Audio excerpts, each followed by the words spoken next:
Good evening and welcome to this very special celebration of International Women's Day. It's lovely to see you all here.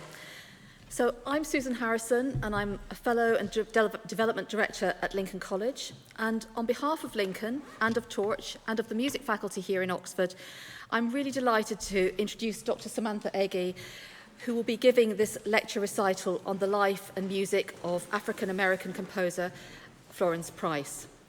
We're particularly excited that tonight's programme features the UK premiere performance of Price's Piano Concerto in one movement, arranged for two pianos, in which Samantha Ege will be joined on the second piano by Dr Nicole Panizza. So a few words about Dr Ege. She is an eminent musicologist and performer, and she joined Lincoln College as the Lord Crewe Junior Research Fellow in Music in 2020.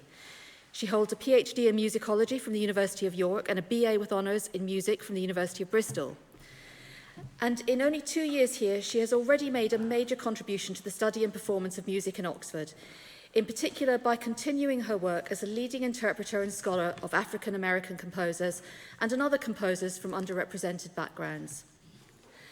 Dr Ege has received many accolades for her work. Most recently in 2021, she received the American Musicology Society's Noah Greenberg Award for her recording project on 5 female composer pianists from the Black Renaissance era. She's presently working on her first book, Southside Impresarios, Race Women in the Realm of Music, to be published by the University of Illinois Press. And in addition, she is co-author on books about Price for OUP and for CUP's forthcoming Cambridge Companion to Florence B. Price. As a concert pianist, she is in great demand, and you'll soon see why. She made an acclaimed Barbican debut last year in which she gave the UK premiere of Vyacheslava Kapralova's Sonata Appassionata. In her debut at the 2021 London Festival of American Music, she gave the world premiere of Florence Price's complete Fantasie Negre set. In 2018, she made her international lecture-recitalist debut at the Chicago Symphony Center, with an event, a celebration of women in music, composing the Black Chicago Renaissance. She has additionally presented her research and repertoire at a number of other institutions and venues in the UK, Ireland, the US, Canada, Australia, Singapore, and Hong Kong. And you may also have heard her on Radio 3 recently. Accompanying Dr. Ege on the second piano is Dr. Nicole Panizza. Now, Dr. Panizza has emerged as one of the UK's leading recitalists, scholars and educators. A Fulbright Award recipient, she completed her postgraduate studies at the Royal College of Music here in the UK and has since gained international renown for her research on American song, with a specialism in the life and work of poet Emily Dickinson. Along with her international collaborations, Dr. Panizza has performed in many prestigious venues, including the Sydney Opera House, the Lincoln Centre, the Royal Opera House and the National Concert Hall in Dublin. She currently holds the positions of Assistant Professor in Music at Coventry University, Research Associate of Torch and the Oxford Song Network here in Oxford, at the International Women's Song Forum, and is a board member of the Emily Dickinson International Society and the Lincolnshire International Chamber Music Festival. So last year, Dr. Ege gave her first Oxford International Women's Day lecture during lockdown. It was an empty room and a very different atmosphere. It's wonderful to have this second event here in front of a live audience, and I now take great pleasure in handing over to her. Thank you.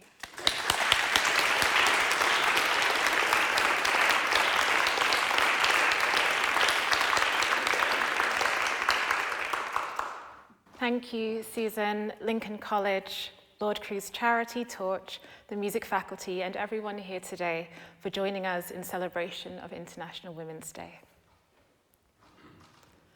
Social rebirth, racial uplift, gendered empowerment. These were the tenets of the Black Renaissance women who, through the first half of the 20th century, transformed the cultural landscape of her United States. Born into a generation a few times removed from the first-hand horrors of slavery, but all too familiar with the oppressions of Jim Crow, the Black Renaissance woman used her artistry and activism to articulate visions of freedom for a new age. She largely operated in urban centers that teemed with Black creativity and political consciousness, such as Chicago's South Side and New York's Harlem.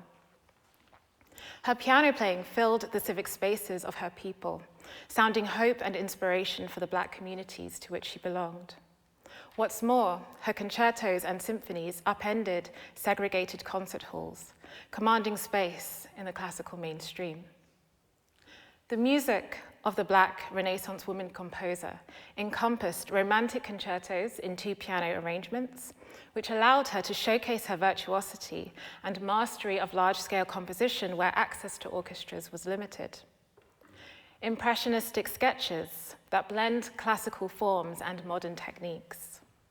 Soulful suites that delve deeply into the metaphors and melodies of the Negro spirituals. And jaunty dances that recall the juba rhythms of the antebellum South, rhythms that offered respite from the brutalities of plantation life. Her compositions built on a range of performance traditions that harked back to the nation's colonial age, all the while exploring new and exciting trajectories in a time of profound change and reinvigoration.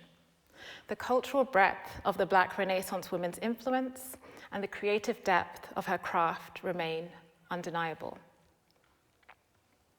In a 1936 article called Spirituals to Symphonies, Black Renaissance composer, critic, and activist Shirley Graham declared, "Among her millions of citizens, America can boast of but few symphonies.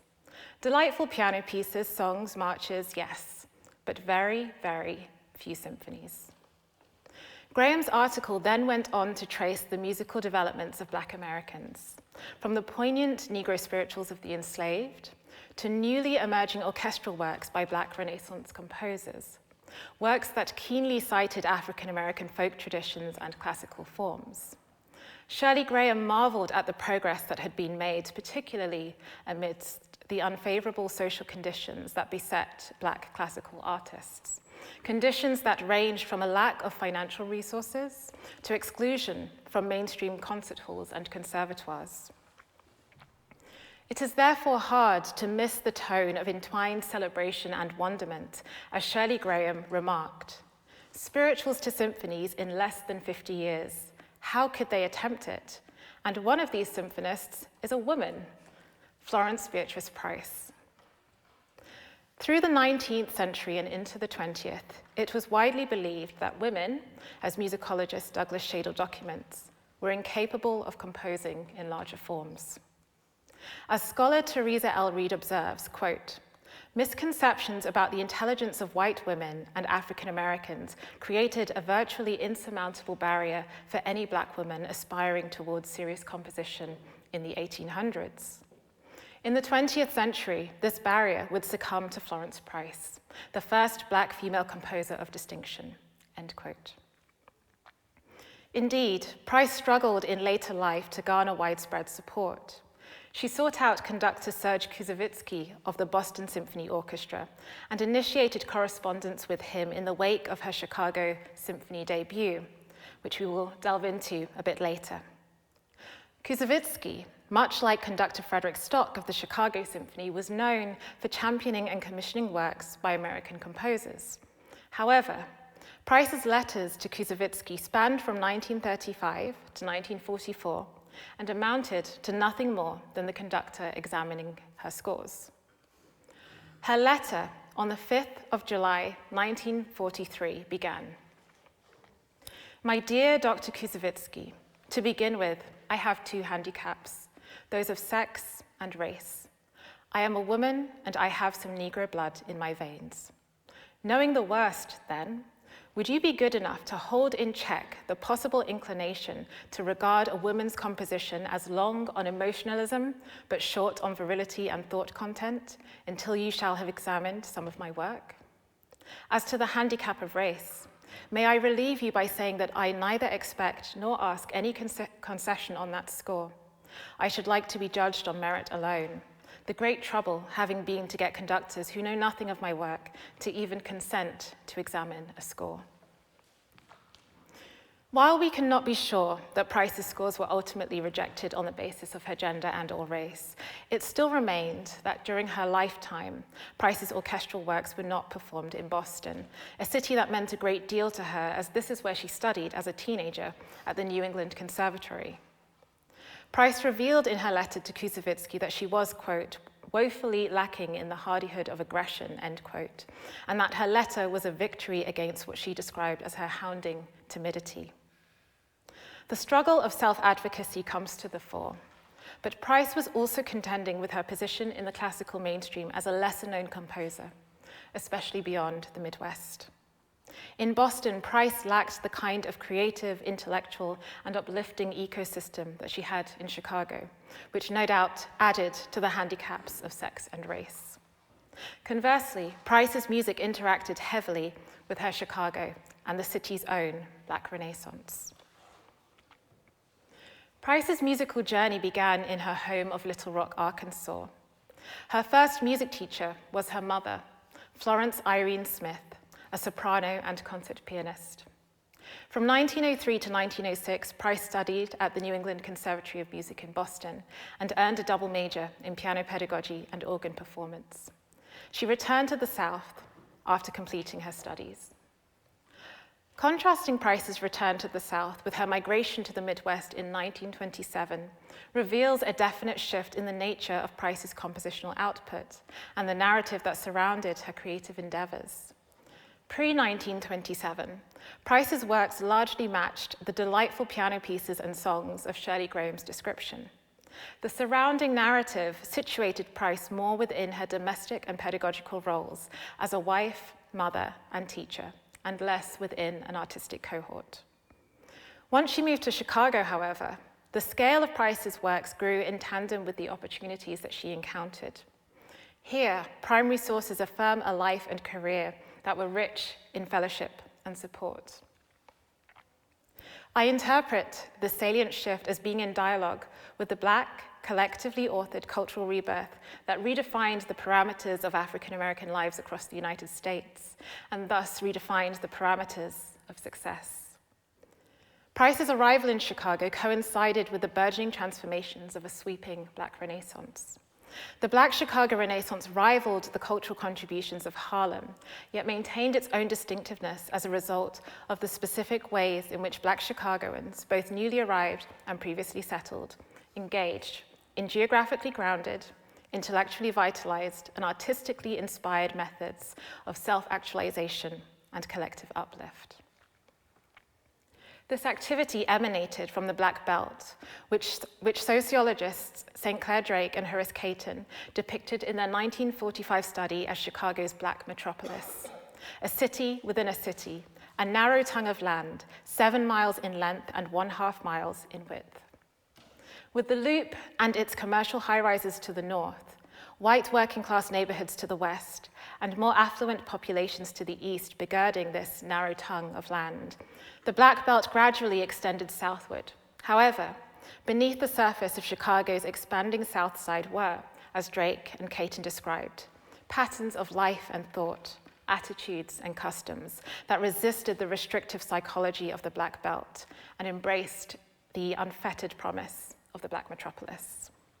The expressive arts were important vehicles of change, and artists provided some of the most essential forms of activism.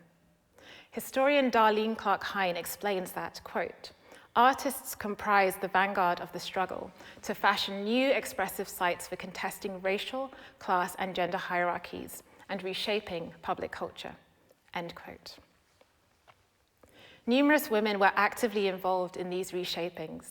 Historian Anne Meisnopfer documents that, quote, as artists, writers, theater directors, and musicians, as well as school teachers, club women, founders, and administrators of community institutions, activists, volunteers, and caretakers, Black women were largely involved in promoting the expressive arts, sustaining community institutions, and fostering Black solidarity through social protests, end quote.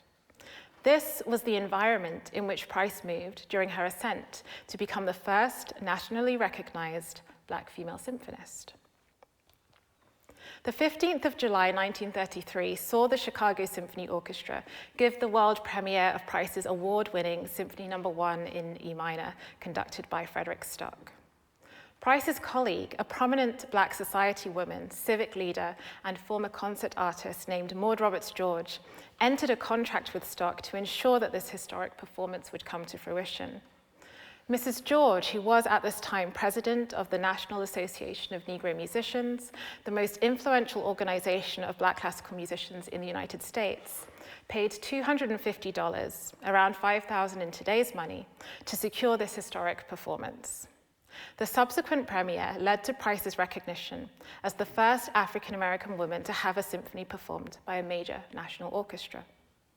It was at this concert, too, that the pianist Margaret Bonds made history as the first Black solo instrumentalist to perform with the Chicago Symphony when she played the piano concertino of a local Chicago composer called John Alden Carpenter. Price's and Bonds' debuts were a success. They were roundly praised by music critics of Chicago's Black and white presses. White critics argued that Price had earned her place in the canon of symphonic literature. Black critics felt the dawning of a new era, one of acceptance in the white mainstream, of racial progress, of kinship across the color line. Change felt possible. Soon after the performance, while Price was out and about in downtown Chicago, she bumped into Frederick Stock. She later noted the exchange in her diary. This is what Price wrote. "I met Dr. Frederick Stock on Michigan Avenue. He stopped, shook hands, and chatted. He asked what I was working on. I told him I was working on a piano concerto. Good, said he. Why not have the young woman, Margaret Bonds, who played so well, referring to Carpenter's concertino on the same night my symphony was played, learn it so it can be played?" Well, I think Price already had this in mind. Bonds was no stranger to Price's repertoire. In fact, Price, who was 26 years her senior, not only taught the young Bonds composition and how to work African-American folk idioms into classical music's conventions, Price also dedicated one of her most significant solo piano works to a 15-year-old Bonds. The virtuosic piece is called Fantasy Negre No. 1 in E minor and quotes the spiritual, "Sinner, please don't let this harvest pass." Price's piano concerto, though not explicitly dedicated to Bonds, certainly contains some of the lessons that Price would have taught her as a young girl, such as the use of form in large-scale composition, how to construct and develop thematic material, and how to adapt and interweave African-American folk styles like spirituals and plantation dances. The full title of the concerto is Piano Concerto in One Movement, but there are 3 clear movements that follow the conventional pattern of an opening fast section, a contrasting slow section, and a closing fast section. The first section begins with a theme in the key of D minor, but its melodic contour reflects that which was used in African-American folk songs. So by constructing a melodic theme around a Black folkloric sound world, Price is giving prominence to this aspect of her heritage. Then we have a piano solo which builds up to the orchestral entrance. The music is dramatic and impassioned, very much in the vein of Brahms, Tchaikovsky, and her other late Romantic inspirations. The second section unfolds like a song without words. It is highly lyrical and evokes the spirituals through its melodic shape. The harmonies are warm and lush. Price really is a romantic at heart. The final section is based on a plantation dance called juba. The juba historically entailed performers generating rhythms through body percussion and fiddlers providing jaunty melodies for enslaved communities to dance and sing along to. This was music that brought light in the darkest of days, that lifted spirits in the lowest of times. And in fact, this style went on to inspire the more familiar genre of ragtime. So across the concerto, Price takes us on a journey through a variety of musical pasts and presents. But why does Price call it a concerto in one movement? Well, there are no drawn-out pauses between the sections, but on top of that, I think she's playing with her audience's expectations. Remember, she's writing at a time where Black women's intellectual and creative capacities are highly doubted. So she tells us this concerto is in one movement, and then packs it full with multiple themes, moods, ideas, sound worlds, and histories to the surprise and delight of her listeners. Price completed the concerto in 1934. The piece immediately became a part of Bonds' repertoire. Bonds performed it as the soloist with the Women's Symphony Orchestra of Chicago on the 12th of October, 1934. And just like their Chicago Symphony debuts, the concerto was also very well received across the white and black presses, and Bond's expressive pianism was similarly praised. There is nothing unusual about the fact that this concerto was arranged for two pianos. Composers typically write two piano versions of their concertos for rehearsal purposes. The first pianist maintains their role as the soloist, while the second pianist represents the orchestra. What is interesting, however, is that Price and Bonds performed the two-piano version on a number of occasions, and Price added musical ideas that are not in the orchestral version. Price wanted the two-piano version to be heard, not simply as an orchestral reduction, but as a dynamic duet between two pianists. In fact, Price even wrote a three-piano arrangement of this concerto. One performance took place at an event hosted by the National Association of Negro Musicians in around 1934. The performers were three young African-American women, Nannie S. Reed, Grace W. Tompkins, and Wilhelmina Alexander. They were friends and colleagues of Price and Bonds. Price's arrangements were evidently entwined with narratives of sisterhood, intergenerational exchange, advocacy, and uplift. There is one history of Price that suggests she faded into obscurity after her symphonic peak in the 1930s. But there is another history, the one I'm interested in, that shows how women composers, performers, and patrons of the Black Renaissance era continued to champion her music, even when the mainstream stopped listening. Indeed, Price was the first Black woman to achieve a major breakthrough in the American classical music scene. But she was also a Black Renaissance woman, and as such, she wrote her life and legacy into her manuscripts, leaving us today with a window into her dynamic world. Thank you.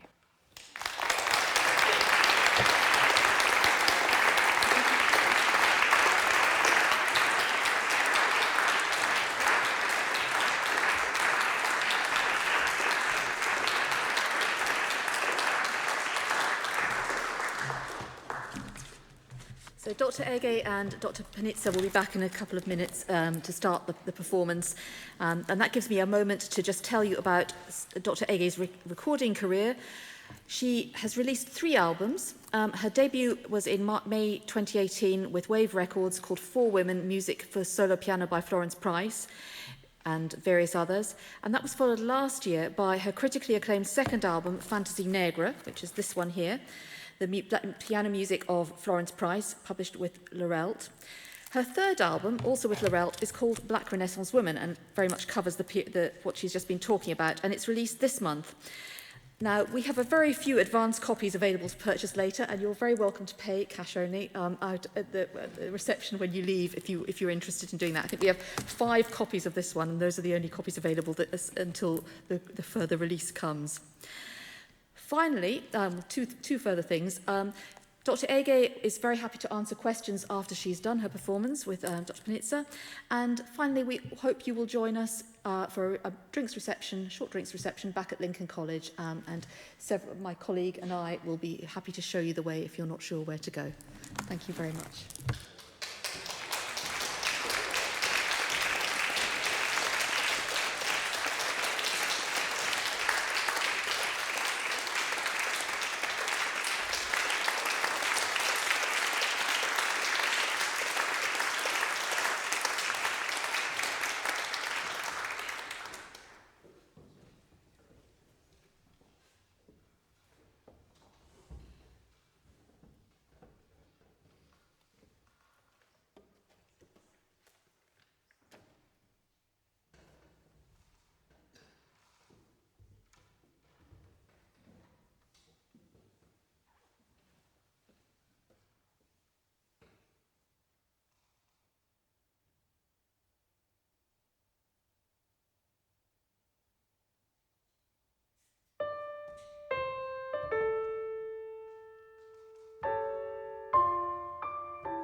So we're not going to sing,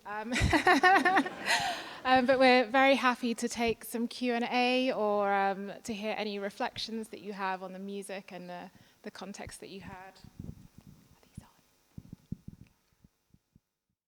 Yes. I was very interested when you said that the establishment effectively stopped listening to the music. And I wondered why that you feel that was. Was it socioeconomic factors? Was it style or fashion? Because I'd be very curious to know why she continued to work, yet she was almost not being allowed to perform, or the works were not being performed. Well, she certainly had champions with other black female performers, such as the concert singer Marian Anderson. And so I think she was still motivated to perform, but her sound also doesn't quite fit with the atonal, very dissonant musical currents at that time. And also, women were thought to typically compose music that sounded more harmonically, sweet and fit well together in terms of chords and harmonies. So for that reason, I think those factors sort of worked against her. But as I said, there was always this concerted effort within her community to continue championing her music. And that's why we know about her today, because of those communities. Thank you for your question. Yes. I wondered whether she would have listened to any Rachmaninoff. Absolutely, and her teachers would have been very influenced by that late Romantic European style, especially at the turn of the century as American composers were striving and struggling to find their sound. As much as they wanted to avoid the European influence, they couldn't escape it. But she actually really embraced that part of her musical heritage.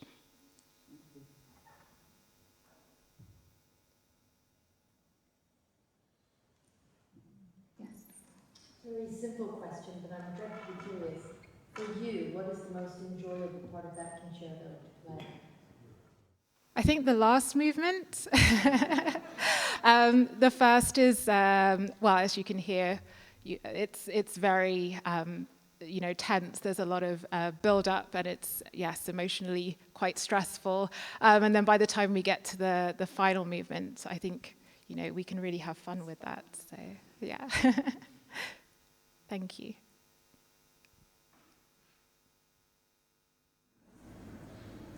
What are the technical issues for playing that piece with two pianos there? I was listening to the exchange between the two keyboards. What did you find was particularly challenging about it? Either of you found it was particularly challenging? One of the things that we discussed was the second movement in particular, because it's so bare, and so our goal is to really be in sync, but to also be very sensitive with how we play. I think with the first and the third movement, there's so much activity that we can get really lost into our parts. But with the second movement, we're just a lot more exposed. Do you want to pick up on that? Yes, I would agree. And I think when we're looking at our parts separately, we have perhaps a different sense of placement, even though we're playing in the same time. But because we're, different players, we may, take longer to express a note, and that comes into full view when we come together. And in some ways, playing a slow movement like that, which is so bare, to make sure that the two pianos are together can feel a little bit constricted. But we were just talking in the rehearsal today about when the sound absolutely matches, it's beautiful sonorities. So it's worth striving for that absolute match. I mean, she really knew what she was doing in terms of writing for the two pianos and understanding the blend, understanding the quality of the piano and how two pianos can work together to create an enhanced performance. So Yeah, I have another question too. Did other people compose concerto in this sort of way? I mean, with piano accompaniment as the orchestra and a soloist, or is that a unique thing? I'm not familiar with anything else. Right, it's a very, very common thing. So if I were playing a concerto from the canon by any canonic composer, we would rehearse it in the same way. But I think that intention for the audience to hear that two-piano version isn't necessarily there in the same way that it is with the music by these women composers. On my Black Renaissance album, I recorded another two-piano concerto by a woman called Helen Hagen, who studied at Yale in 1912. And she performed her concerto with the New Havens Symphony. But when she would tour Europe and across the US, she would play this as a two-piano version because she couldn't always guarantee access to an orchestra because of finances, because of being, a woman of African descent. So it's groundbreaking where she was able to play with an orchestra. But I felt that it was important to record this piece by her for a two-piano version because that was also her intention as well. Yes. What's the difference as a soloist? I'm sure it's a big difference, but can you express some of the differences playing the same part with a piano accompaniment and with an orchestra? I can because over a week ago, I got a phone call saying that a pianist had dropped out of the Price Piano Concerto performance. Do I know it? Can I play it? Am I available in 2 days?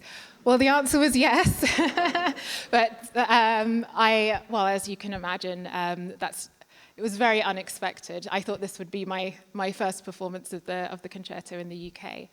So I can now tell you what it's like to play that with an orchestra. So it feels like I have less wiggle room with the orchestra because there are so many performers on the stage. And obviously the conductor is there keeping it all together. And I feel like this is more of a conversation between two friends, which is how it would have been when Price performed with Margaret Bonds.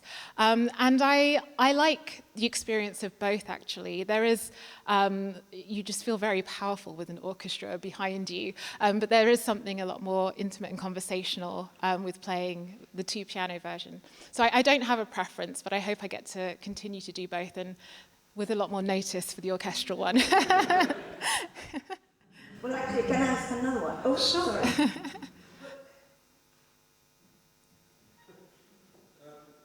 not very musical, but the last movement sounded like ragtime. Did she do any other music that sounded like that, or that sort of one-off? No, she has a lot of pieces like this. They are called cotton dance, or they might have the word dance in them. And so this is a precursor of the ragtime genre. You can definitely hear that bouncy left hand that is so common in Scott Joplin's works. But I noticed that in a lot of her big movements, the third movement is usually based on this juba, this plantation dance. So again, she's really centering her African-American culture, but going much further, to that plantation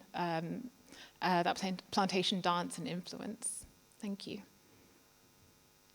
Would it be possible to comment a little more on the relationship between Price and Bond? Yes. So when Price arrived in Chicago, this was during the era of the Great Migration, she really landed in an incredible community of Black women who were classically trained just like her. And Margaret Bond's mother, her name was Estella Bonds, and her home was really this hub, this intellectual salon.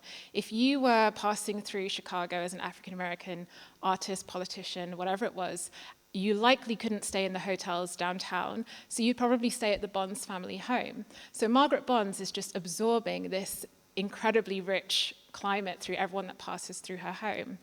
At one point, Florence Price fell into financial difficulty, so she moved in with the Bonds family with her 2 young daughters. And in the year 1932, there was a music contest for African-American composers.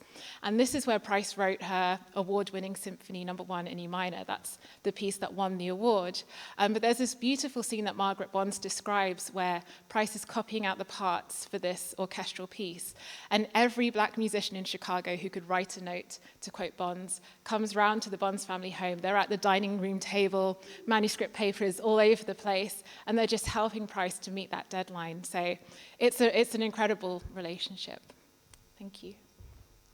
Sorry. Should we go this way and then we go? Thank you.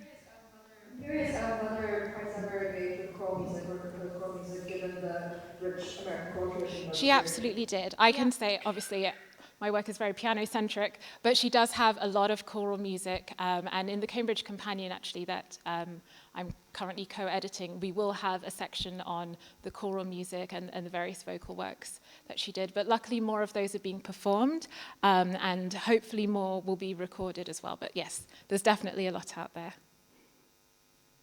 Thank you. Did she ever have the opportunity to travel? She didn't. And it's interesting because she wrote pieces that have Ethiopia in the title. And I think she was very aware of sort of Pan-African currents, but herself, she never actually traveled to Africa. And unfortunately, she never even came to Europe. Her music was supposed to be performed here. She had a passport and her tickets and everything was all set up. And she died before she could make that trip. So unlike the women that we see later, like Shirley Graham, who I mentioned, who spent a lot of time in Ghana, Margaret Bonds traveled a lot as well. Unfortunately, Florence Price didn't have that kind of international career. Thank you. Thanks very much for the fascinating talk and the wonderful performance. Thank you. I was wondering, given the fact that you said that the 2-piano version was kind of considered alongside the kind of an orchestra one almost as an equal, one that could be toured more easily, do you think that means that in constructing the second piano part, there was more attention to it being pianistic and being a satisfying part to play, in the way that when you just get an orchestral reduction, for say a Beethoven concerto or something, it doesn't have that same pianistic quality? From what I can hear, I would say yes, but I'll let you answer that because you spent more time with it. Yeah. I think certainly compared to most orchestral reductions for piano concertos, the second piano part, which are often fiendishly difficult and rather unpianistic. They seem to throw a lot of notes in that seem very important at the time in terms of a theory exercise, harmonic exercise, and showing that they understand the orchestral part, but it isn't necessarily piano-friendly. I think this is more piano-friendly. It certainly feels like an advanced solo part in itself. There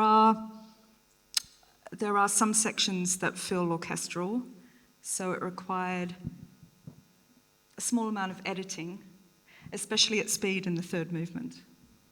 Big chords, big jumps, which I guess are possible, but can also be slightly tailored.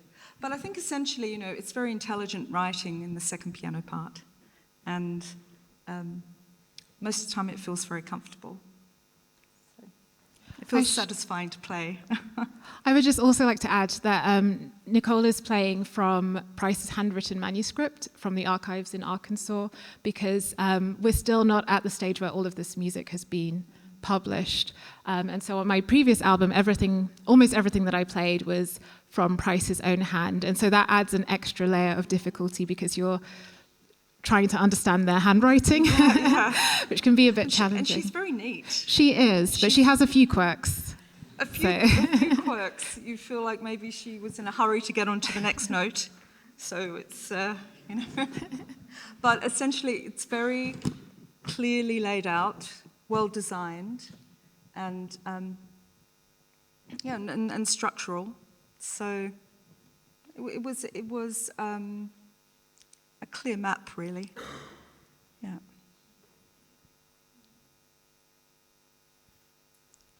Yes. Hi. So thank you so much for the talk. So when you started, I was really struck by the idea of music. Well, I'm moved by the idea of music as an archival source. And I'm just wondering if you can say anything about the influence of playing for music, engaging for music, and then actually like how that might influence how you've written about her life and the influences in her life. Yes, I mean, when I started my work, I thought of myself as a musicologist first, and I would play this music in order to just better understand what she was doing as I was writing about her place within American music.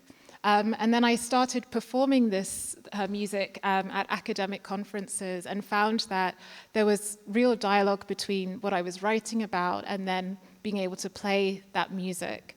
And it helped me sort of get into her sound world in a way that can be quite difficult to put into words, but there was just something about playing her music that brought her to life in different ways. And it's been really fascinating that my audiences have become increasingly non-academic because more people want to get to know this woman. And so at present, I'm not necessarily always feeling like a musicologist first, but I do find that I personally can't have one without the other. When I'm writing, I'm often thinking about her music in my head, the notes are running through my head. As I'm playing that third movement, I'm imagining that plantation scene with the fiddler, with the the people doing body percussion. I'm imagining that social environment, and that's what I try to bring to my performance. Thank you. Thank you all for coming here. I think we'd like to send our thanks once again to Dr. Ege and Dr. Panizza. Thank you.